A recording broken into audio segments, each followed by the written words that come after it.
میرا نام نتاشا ہے اور میں کراچی میں رہتی ہوں۔ میں گلابی رنگت کی مالک 5 فٹ 6 انچ لمبی بہت خوبصورت لڑکی ہوں۔ میرے گھر والوں نے میری شادی طے کر دی اور مجھے وہ لڑکا نہ دکھایا گیا، بس تصویر دکھائی گئی جس میں وہ ٹھیک ٹھاک لگ رہا تھا۔ 2 ہفتوں بعد میری شادی تھی۔ گھر میں تیاریاں زور شور سے چل رہی تھیں۔ آخر کار میری شادی کا دن آ گیا۔ ہم دونوں کی شادی ہو گئی۔ نکاح کے وقت بھی دلہا کہیں اور بیٹھا تھا اور میں کہیں اور۔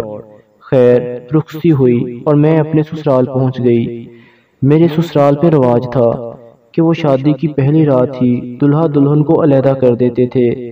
میں کمرے میں بیٹھی ان کا انتظار کر رہی تھی۔ تقریباً 3 سے 4 گھنٹوں بعد وہ آئے۔ جب انہوں نے میرا گھونگھٹ اٹھایا تو میں نے ان کی طرف دیکھا تو میرے رنگ اڑ گئے۔ میرے شوہر کا رنگ بہت کالا تھا۔ اس نے میری گال پر ہاتھ لگایا تو میں نے زور سے چلائی اور دفع ہو جاؤ یہاں سے، کالے کٹورے کہیں کے۔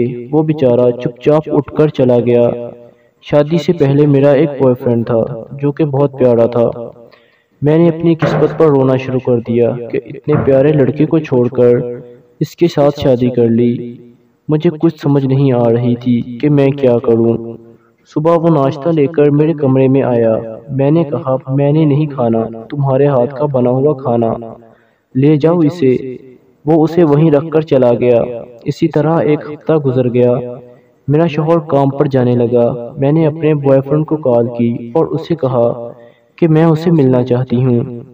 وہ ابھی تک میرے قریب نہیں آیا تھا اور بولا ٹھیک ہے۔ رات کو وہ جب میرا شوہر گھر آیا تو میں اپنے بوائے فرینڈ سے مل کر واپس آئی تھی۔ بولا کھانا لگا دو۔ میں نے کہا میں نے نہیں بنایا، اگر کھانا ہے تو خود بنا لو۔ اس نے خود چائے بنائی اور ساتھ بسکٹ کھا کر سو گیا۔ اگلے دن پھر میں صبح صبح ہی اس کو ملنے نکل گئی۔ اس دن میرے شوہر نے اس کے ساتھ مجھے دیکھ لیا۔ جب شام کو وہ گھر واپس آیا تو غصے سے چلایا، کون تھا وہ جس کے ساتھ تم آئی تھی؟ میں نے کہا میرا بوائے فرینڈ ہے، میں اس سے پیار کرتی ہوں۔ وہ خاموش رہا اور کمرے میں چلا گیا۔ وہ بہت بدل گیا۔ کھانا بناتا تو صرف اپنے لیے اور میرے ساتھ بات بھی نہیں کرتا۔ پہلے تو میں صرف بات کرتی تھی، گھومتی تھی، پھرتی تھی اس کے ساتھ۔ اب بات بہت آگے پہنچ گئی تھی۔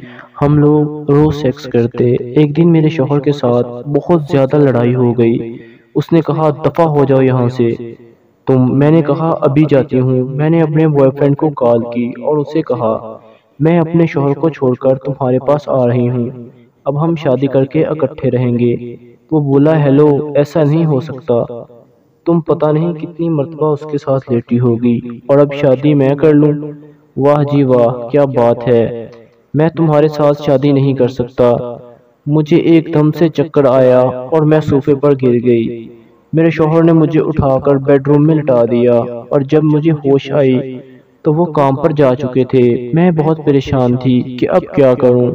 میں نے کھانا بنایا اور ٹیبل پر لگا دیا اور خود آ کر کمرے میں سونے کا سوچ کر لیٹ گئی۔ وہ آئے اور کھانا لے کر کمرے میں آ گئے اور مجھے بولے کھانا کھا لو۔ میں بھی اٹھ کر کھانا شروع کر دیا اور وہ صوفے پر جا کر سو گئے۔ میں بھی کمرے سے نکلی اور صوفے پر ان کے ساتھ جا کر لیٹ گئی۔ اس دن کے بعد زندگی بہت خوبصورت ہو گئی۔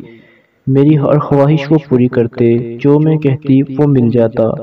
میں کتنی پاگل تھی کہ اپنے شوہر کو صرف اس کے رنگ کی وجہ سے کمتر سمجھ رہی تھی، لیکن وہ بہت اچھا انسان تھا۔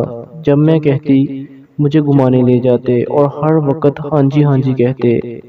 اگر میری طبیعت خراب ہو جاتی تو کھانا وغیرہ بھی بنا دیتے، کپڑے بھی دھوتے، ناشتہ تقریباً وہی بناتے ہیں۔